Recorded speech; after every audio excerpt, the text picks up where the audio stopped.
Ladies and gentlemen, good evening. I stumbled upon the Sharp framework or the Sharp library for JavaScript. Just recently, and it's really cool. If you want to do something like if you want to rescale your images, or if you want to create a transparent image from a non-transparent image, then you can use, and you want to do that programmatically because you don't know how to use Photoshop, or maybe you don't want to use GIMP or whatever.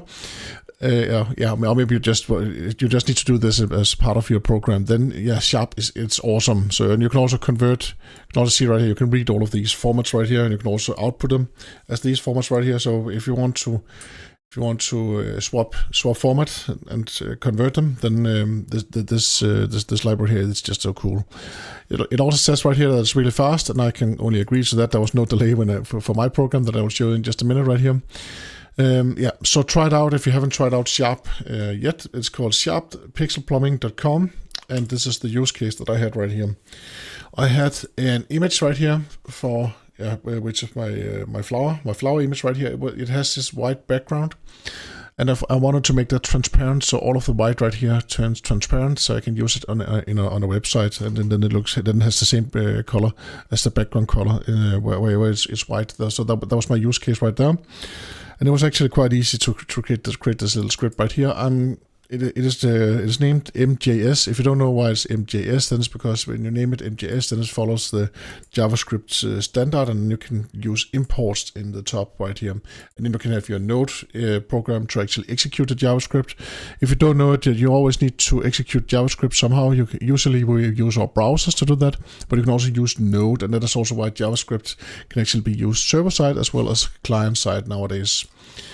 There was some problems with if you want to have multiple threads at some point, but that has also been solved with some frameworks.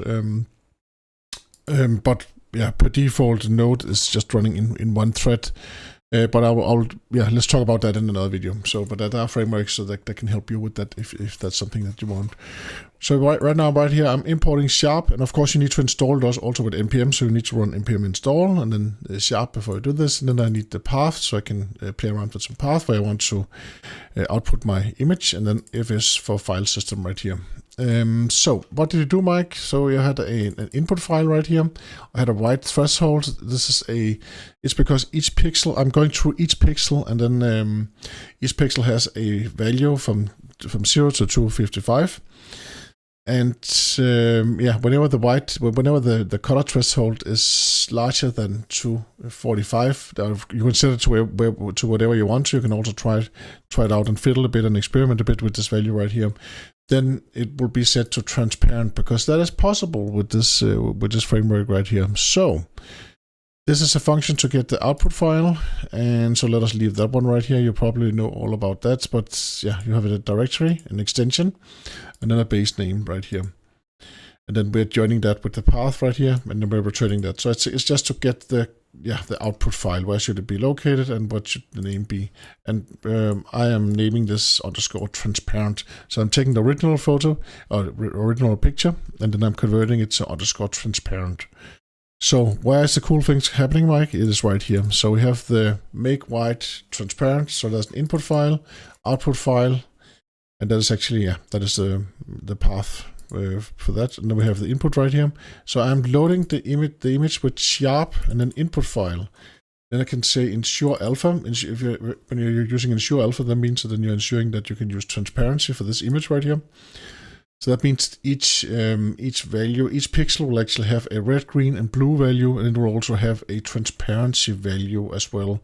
And we are setting this transparency value to 0 whenever the color threshold is above what we set up here, the 45 right here. So then we have width and height, and we are just using the metadata from the image. We're not going to scale it or anything like that. We're going to keep the original format, and then we say if width is not equal to height, then we throw an error right here for this one right here. That's because we need to know the metadata. Of course, we could also type something in manually, but usually the metadata is intact, and then we can get that data from the image by itself. But there are some rare instances. If your image is corrupt, something like that, then will not be able to read the metadata. Or if you're using a weird format that does not have that metadata. Okay, so here we have the pixels right here. So we are setting this to image.raw.toBuffer. So that means that now I'm getting an array of, so I'm getting an array buffer of these pixels that I have right there. And then I go through each, then I have this for loop right here where I go through each pixel. So I say that the pixels, number of pixels length, offset need to be lower than pixel length. Then I offset it by 4 every time, and that's because we have red, green, blue, and then we have the transparency value as well. So that's why we are jumping for 4 numbers every time. So first we take the red color, and then we use pixels and then offset. Then we take the green color, then we take +1, and the blue color, then we take +2. If red, green, and blue all are above the threshold, white threshold, then we are setting the alpha, the transparency, to 0. To make it fully transparent. And what are we doing here? Then we're actually storing the file again as the output file and path. So that is why we got this output path and file right here. So that means we can take, we say that we want it as the PNG format. So we want it as the PNG format, and then we print it, and then we write it to file right here. And here we have the channels, and again, the channels that is red, green, blue, and then the alpha as well. And then we have the width. We use the original width, and we use the original height. And here we have the main. This is the main program. So we get the input, we get the output, and of course, we are using we get that from the arguments, or we are using a default input file. I actually use a default input file. That is actually the one that I'm using right here. And actually, I just changed the folder because I did not want the non-transparent image to be published as well. So I said not public files. So that is actually where it's located right now. And then, so that is the main. So let's go down. So we have the main right here. Boom, boom, boom. Client entry point. Yes.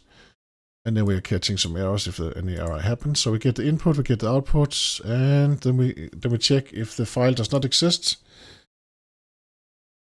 If the input file does not exist, then we throw an error. Then we just print out as an error, and then we exit with code. Anything is besides 0. If we exit with something with a code that is not 0, that means that then an error occurred, and then whatever we are using to run this program will also fail.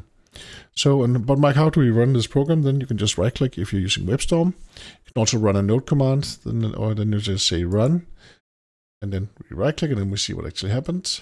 So now I actually got a new file right here. So this is the transparent one. This is the non-transparent one, and I also have it right here. Of course, it's difficult to see that it's transparent. If you want to see that it's transparent, then you can do 2 things. Of course, you can just put it into your site, and then you can actually see the color. You can also change the theme of your WebStorm, and then you can see this is the original photo right here, and then that is the transparent photo that we have right here. So it's quite nice to use these small JavaScripts to do tedious jobs. And of course, if you're not that strong with JavaScript, then just know that this is an approach that you can use, and then actually have Codex or Claude or Gemini or whatever you're using to actually create the JavaScript for you. It is quite easy nowadays. So it's just, of course, you still need to review the code and see that everything is okay and scalable, and then you can use it afterwards. So that's actually how easy it is. But Mike, which command was executed when you right-clicked and ran the program right there? Very good question. So when I right-clicked right here and said run, what happened? I can actually go up here in WebStorm, and then I can go to edit configurations, and I can see what actually ran as the last thing.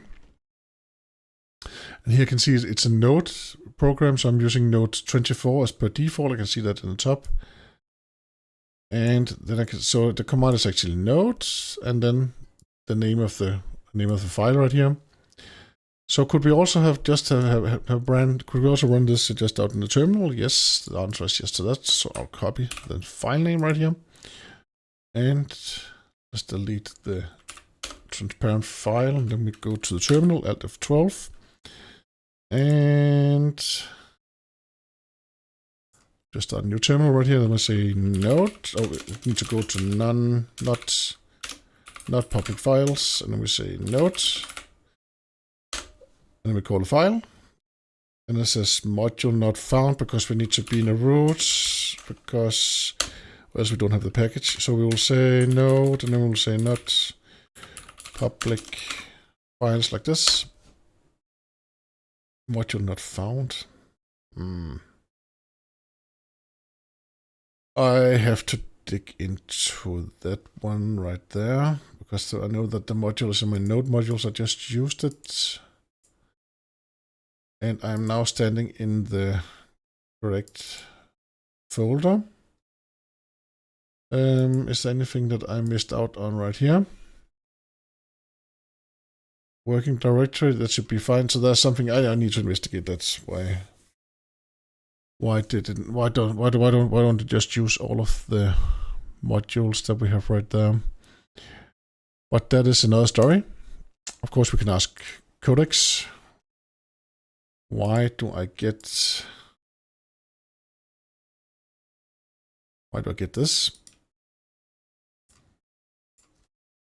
Why do I get this error when trying to run the JavaScript?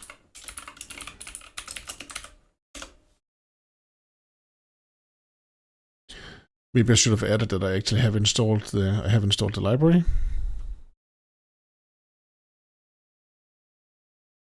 It cannot find that module right there, or did I? Ah, it's not located there. Okay, let me just. That was embarrassing. Okay,